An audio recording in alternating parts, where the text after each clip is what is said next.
Hi, it's Chris Watkin here. Another video in my series of talking to self-employed estate agents, looking at both the good and the bad. Lee Armstrong, you have been a self-employed agent with the Fine and Country Network in Derbyshire for how long? 3 years now. 3 years now. Yep. Before we talk about that, I'd like to take us back slightly and talk about what the hell did you want to become an estate agent in the first place, and when was that? So in total, I've been in the industry now for 23 years. 23 years. You get less than murder, mate. Yeah. Why did I want to be an estate agent? I took the job because there was a Renault Clio on offer. Hey. And thought, well, why not? Give it a go. See if I like it. Okay. So what year was that then? It was 23 years ago from today. 2020. So that would be 1997. Yeah. Yeah. What a good year for starting an estate agency. The mid-late 90s weren't great years. Not great, but I think it was definitely coming out of the Yes, it was. the doldrums at that point. Who was that with and where was it? It was with Frank Innes back in the God. Black Horse Agencies days. Oh. And I stayed with them for quite a number of years. How long a few was that for? changes. I was probably there for 7 or 8 years in total. Okay. Out of their West Bridgeford office. There you go. I used to work in West Bridgeford. Did you know? Yeah, I worked 2002 to 2004. Right. Okay. Yeah.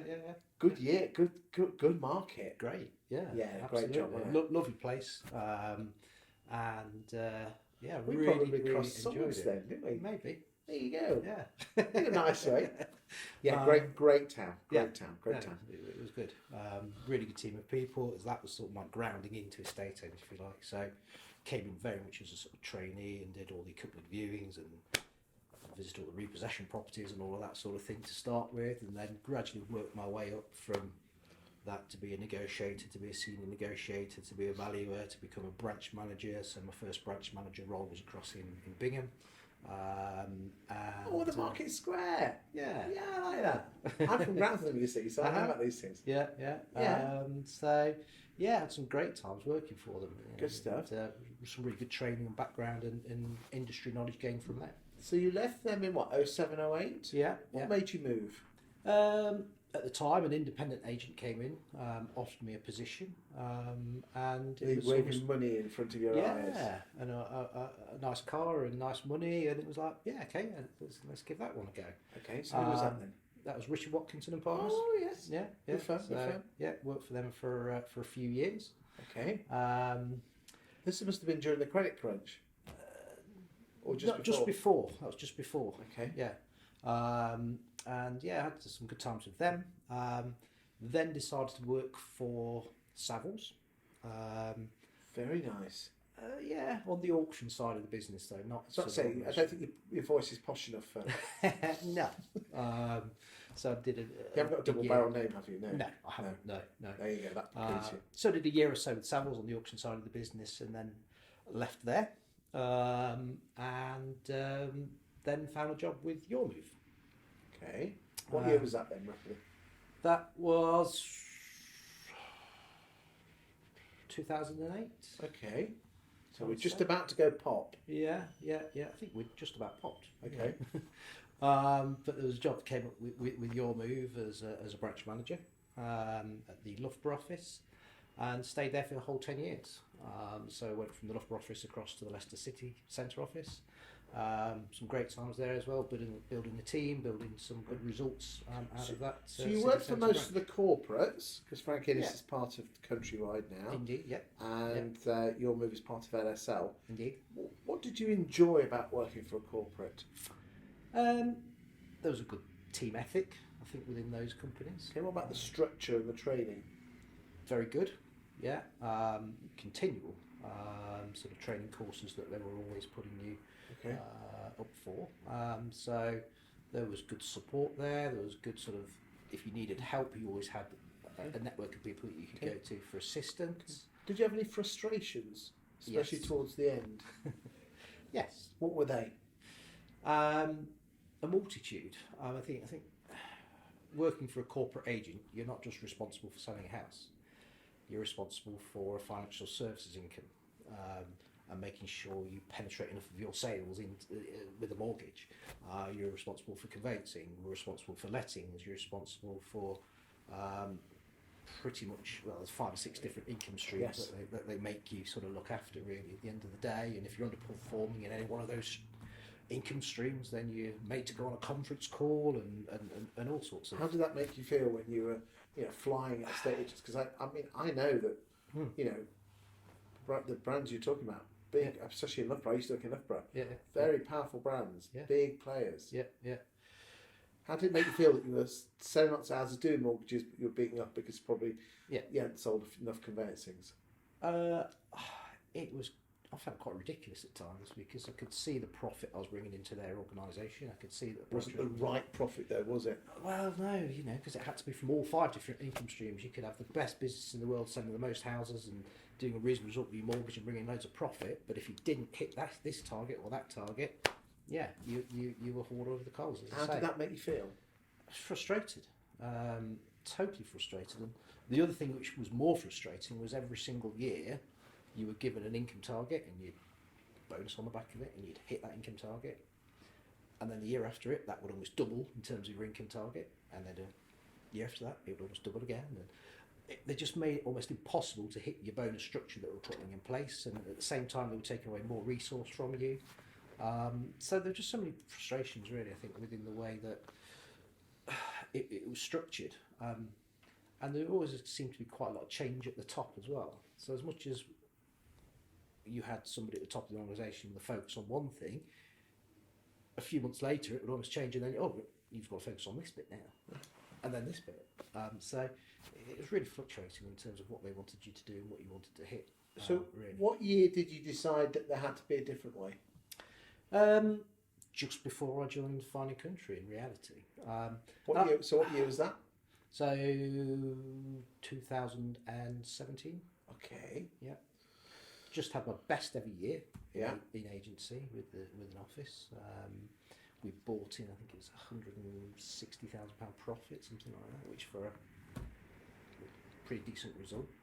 And then, as I say, that's when they took some staff away from me and then jumped the target up to a ridiculous level, which meant I'm not going to hit that. And I was being offered positions with other agents at the time. I thought, I can do this myself, I think. Okay. And there were a few different people again that came to me and said, look, if you were to set your own business up, we'd back you on that side of it. So I was at the cusp of, what do I do? Do I stick with what I know? Do I stay in the corporate and move up to that area manager type level and look after several offices? Did you fancy that? No, because that's not estate agency. No, That's people just management. number crunching and managing people. And the best one in the world, managing people, is probably one of the hardest bits of the job. So no, area manager wasn't for me. It was all, I wanted to be an estate agent. The thought process was, do I set my own business up and take the risk? I mean, what? Surely you must have had some fears of, you've got your family, you've got your house, roof to put over their head, mortgage, all this. What did your family say? They were really supportive, actually. Really supportive. My wife particularly, she's self-employed herself. Okay, so she's already in the mindset. So she's already in that mindset. Do you think that helped? Massively, yeah. And it also kind of helped because when I told my boss that I was going to come and do this at Fine & Country, work self-employed, they said, well, if it don't work out, you can come back and we'll give you a pay rise as well. So there's a nice cushion to go back on if it didn't work out. But fortunately for me, after a lot of hard work and hard effort, it's definitely the right move. Did you almost have to save yourself up a little nest egg to protect yourself for the first 6 months? I didn't. I probably should have, but I didn't, and I just took a leap of faith. That takes some balls, doesn't it? Yeah. Took some balls. It did, indeed. Because like you say, I've got family, I've got kids, I've got bills to pay. But when you know you've got that, you work hard. You don't stop until you earn some money, really, at the end of the day. And that was a massive... Have you stopped since? No. Because surely that ruins your work-life balance, doesn't it? I've got the best work-life balance I've ever had. And are you happy? Yep.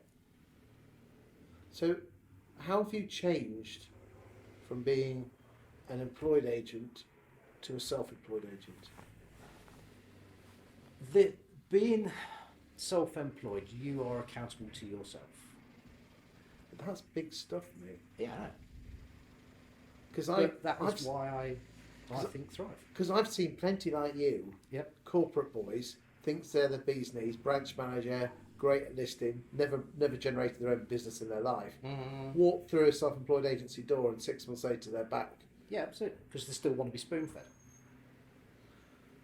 And what would you say to those people who are starting to badmouth the self-employed model because they didn't work? If you haven't tried it and put the effort in, you can't criticise it. Because for me, I had that goal, I had to earn money, and I put non-stop action into making sure I got the earnings coming in. And what does this action look like?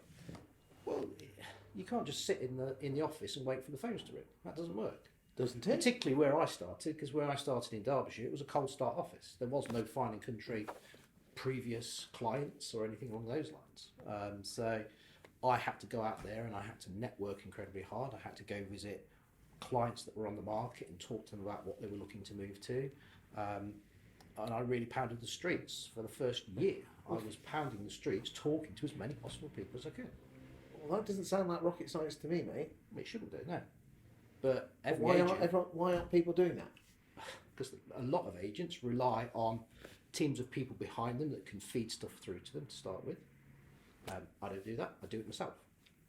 A lot of agents, they're just not brought up with that mindset, I think. And Okay, so this is the difference. how long have you been going now? 2 years, 3 years? 3 years, yeah. Okay, and what's your average sort of fee that you're getting?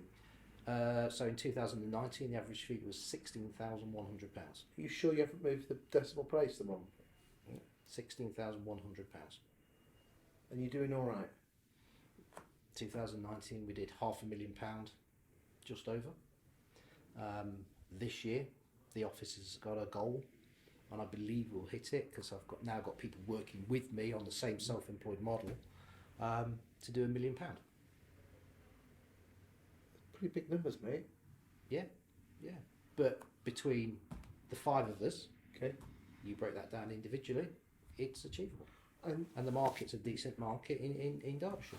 how much of that has got to do with A, the brand, the Finer Country brand, B, the Sean Newman model, and C, you? The Fine and Country brand is great. You know, they've got the marketing, absolutely phenomenal. Yeah, let's be But- frank, there are plenty of Finer Countries that aren't pulling trees up. Yeah. It's down to the individual execution of what we've got. Okay. Sean and his model, I think, gives massive incentive to the individual to go out there and Because work hard. roughly you've got to pay half. You've got to pay a big chunk of the fee over, but Yeah. he covers the cost of the rent and the Yeah. and the marketing and things like that. So you haven't got to worry about that. No. What else does he bring you to the party? Uh, Accountability. there's that, definitely. The support that we have within the people that I work with on a regional level are, in my opinion, some of the best estate agents that I've ever had the privilege to work with. I've just been on a 2-day training course with John Hanford, who you probably know, and just phenomenal learning and sort of absorbing just the ideas as a group of individuals. It is fantastic, and every single month we sit down and You'd pay thousands for that, wouldn't you? you absolutely would, but to be honest, I don't mind paying for training, for good training. That's all part now of my ethos towards estate agency. But if you actually think about it, the likes of you, John and Hanfords, are all there in your same boat doing the same thing. Absolutely, yeah. And if I need any help or any advice, I can pick the phone up and I can talk to some really key people within the business that have been there, walked the shoes, and been able to. Because I was talking to Brendan, and he said he has responsibility in the Finer Country, but at the same time, he also goes out and puts his own properties on the market. Oh, I wouldn't do the job if it wasn't out there doing the role itself, actually being an estate agent, listing the houses, dealing with the clients, and that's, I think, why we get the better fees as well. What would you change? About the role, Of yourself or Sean or? what would I change? I'll be honest. Yeah. Very little that I can think of right now, because it's just doing this job has renewed my love for estate agency.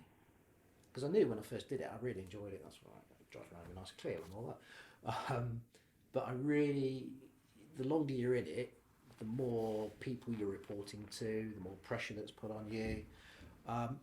Doing this, as I say, I'm now accountable to myself. It's my job, it's my company, it's my income at the end of the day, and I just love this job more than, and I've learned more in those 3 years, I believe, about being an estate agent than just the corporate way of doing it. So, Thank you very much.